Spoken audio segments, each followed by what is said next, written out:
മക്കളെ, നമ്മുടെ അടുത്ത കണക്ക് വളരെ സിമ്പിളായിട്ടുള്ള ഈസി ആയിട്ട് ചെയ്യാവുന്ന നമ്മുടെ ബേസിക് ഫണ്ടമെൻ്റലിൽ നമ്മൾ കുറേ കാര്യങ്ങളൊക്കെ പഠിച്ചു.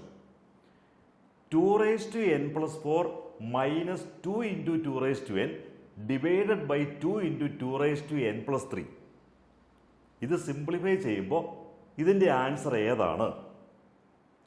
നമ്മൾ വളരെ സിമ്പിളായിട്ട് നമുക്ക് തന്നിരിക്കുന്നത് 2n+4 minus 2 × 2n divided by 2 × 2n+3.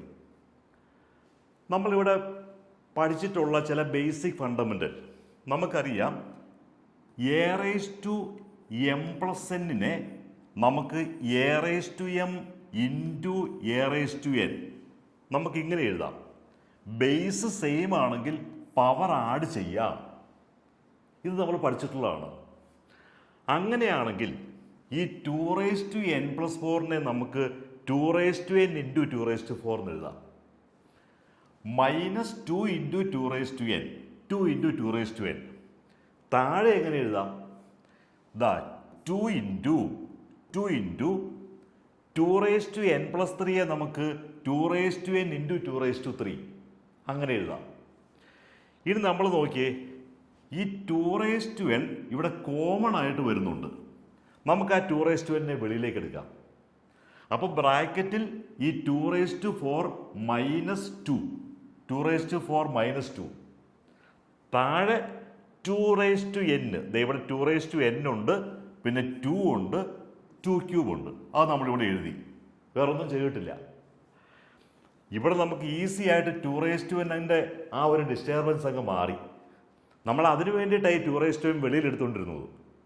2n മാറിക്കഴിഞ്ഞാൽ പിന്നെ എന്തൊക്കെയുണ്ട്? 2⁴ മൈനസ്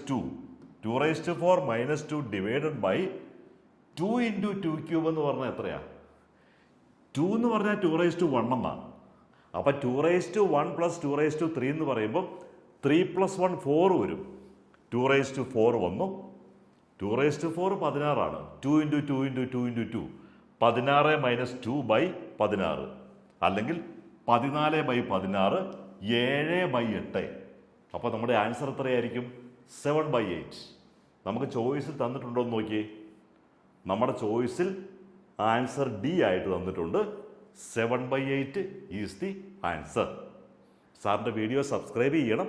എല്ലാ ഫ്രണ്ട്സിലേക്കും ക്ലാസ്സിലെ സുഹൃത്തുക്കളിലേക്കൊക്കെ സാറിൻ്റെ വീഡിയോ ഒന്ന് ഷെയർ ചെയ്യണം.